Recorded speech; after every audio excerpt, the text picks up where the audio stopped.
అందరికీ నమస్కారం. నేను మీ BV. Welcome to our channel. YSRCP graph ఒక్కసారిగా సడన్గా తగ్గిపోయింది. అదేంటో అర్థం కావడం లేదు. ప్రజెంటు మామూలుగా చాలా టఫ్ ఫైట్గా ఉన్నటువంటి పరిస్థితుల నుంచి ఒక్కసారిగా డౌన్ఫాల్ కావడం, దాని వెనుక కారణాలు ఏంటనే దీని మీద చాలా రోజు రోజుకు పలు సర్వేలు అనేవి వెలువడుతున్నాయి. వైసీపీకి గ్రాఫ్ పడిపోవడం అనేది ప్రస్తుతం చాలా సర్వేలు అనేవి నొక్కి ఒక్కానిచ్చి చెప్తున్నాయి. వీటిలో ముఖ్యంగా ఇటీవల 3 అంశాలు ప్రధానంగా ఈ ఓటర్లను చాలా ప్రభావితం చేశాయనేటువంటి విషయాన్ని ప్రస్తుతం రాష్ట్రంలో చెప్తున్నాయి. ఏ సర్వే చెప్పినా దాదాపు 10-15 సర్వేలు ఈ విషయాన్నే చెప్తున్నాయి. ఏ సర్వే చూసినా కూడా ప్రస్తుతం కూటమికి వచ్చేసి 120 నుంచి 140 వరకు ఈ అసెంబ్లీ స్థానాలు, అట్లనే 20 నుంచి 22 వరకు పార్లమెంటు స్థానాలు వస్తాయని అయితే నొక్కి ఒక్కానిస్తున్నాయి. ఒక సర్వే అయితే మాత్రం ఏకంగా కూటమికి 150 స్థానాలు అసెంబ్లీ స్థానాలు, 22 పార్లమెంటు స్థానాలు వస్తాయని ఇటీవల ప్రకటించింది.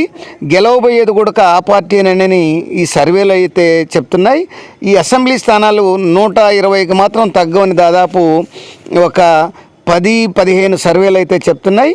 ఇది రాబోయే 13వ తేదీ మే 13వ తేదీ ఎన్నికల నాటికి మరింత ప్రభావం చూపే అవకాశం ఉందని ఈ పలు సర్వేలు అయితే చెప్పడం అయితే జరుగుతుంది. అసలు ఒక్కసారిగా ఈ వైసీపీ ఇంత డౌన్ఫాల్ కావడం అనే దానికి ఒక ముఖ్యంగా 3 కారణాలు, అంటే 2 కారణాలు ముఖ్యంగా చెప్తున్నారు. మూడో కారణం ఇటీవల వచ్చి చేరిందనేది కూడా చెప్తున్నారు. ముఖ్యమైనటువంటి కారణం ఏంటంటే ఈ ల్యాండ్ టైటిలింగ్ యాక్ట్ అనేది ఇది ఆంధ్రప్రదేశ్లో ఒక పెను సంచలనంగా మారిందని, వైసీపీకి ఇది పూర్తి సర్వే డౌన్ఫాల్కు కారణమని అయితే చెప్తున్నారు.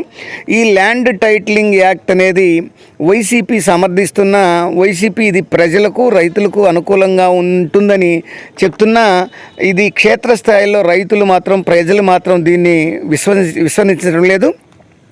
అంటే ఇది ఈ ల్యాండ్ టైటిలింగ్ యాక్ట్ అనేది మొదట్లో ఇది కేంద్ర ప్రభుత్వ పనితీరు, కేంద్ర ప్రభుత్వ యాక్ట్ అని వైసీపీ నాయకులు మరియు అభ్యర్థులు మరియు ప్రభుత్వం అని అయితే చెప్తుండడం వల్ల జరుగుతుంది. అయితే ఇది రాను ఇది కేంద్ర ప్రభుత్వంది కాదు, ఇది రాష్ట్ర ప్రభుత్వమే ఆమోదం తెలిపి రాష్ట్రపతికి పంపించింది. ఈ రాష్ట్ర ప్రభుత్వం ఆమోదం ప్రకారమే ఈ రాష్ట్రపతి దీన్ని అంగీకరించారనేటువంటి విషయం ఈ ప్రతిపక్షాలు మరియు ప్రజల్లో ఇది బాగా అనౌన్స్ అవుతుంది.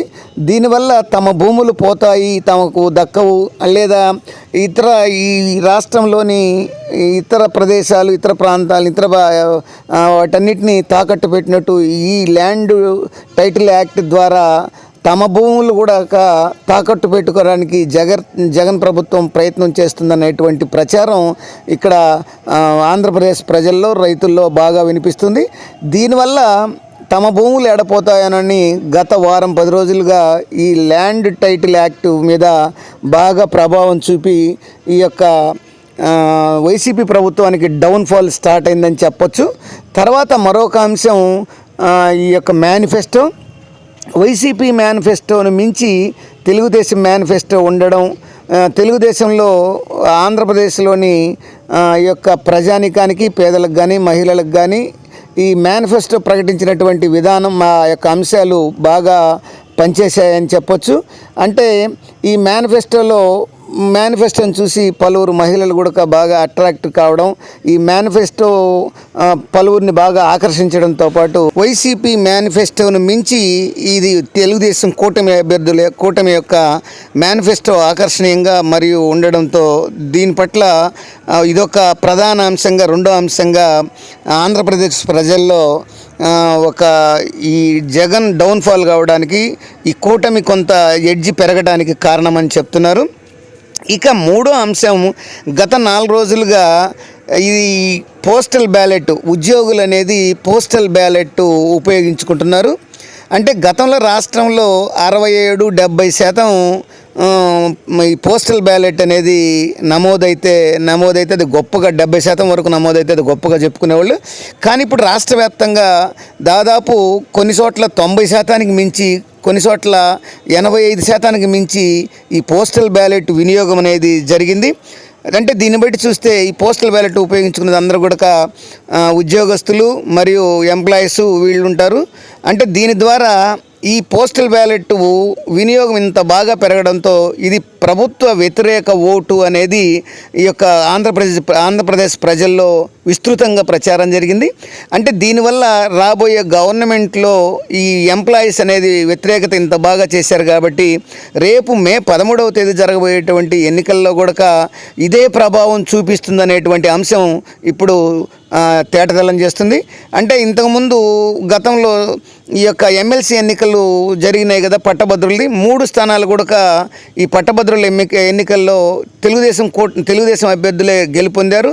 అట్లానే ఈ విద్యావంతులు ఈ ఉద్యోగులు ప్రజెంట్ ఉపయోగించుకున్నటువంటి ఈ యొక్క పోస్టల్ బ్యాలెట్ ప్రభావం అనేది దాదాపు 80% వరకు ఈ యొక్క కూటమికి పడిందనేటువంటి ప్రచారం విపరీతంగా జరుగుతుంది. దీంతో ఒక్కసారిగా వైసీపీ పార్టీ ఉలిక్కిపడి డౌన్ఫాల్లో ఉన్నట్లు ఈ యొక్క వైసీపీ శ్రేణులే కొందరు ప్రచారం చేస్తుండడం అనేది ఆలోచించదగ్గ విషయం. దీన్ని బట్టి రాబోయే కాలంలో ఎన్నికలు ఏ విధంగా నమోదవుతాయి, ఎవరిని విజయం వరిస్తుందో అనేటువంటి విషయాన్ని తర్వాత తెలుసుకుందాం.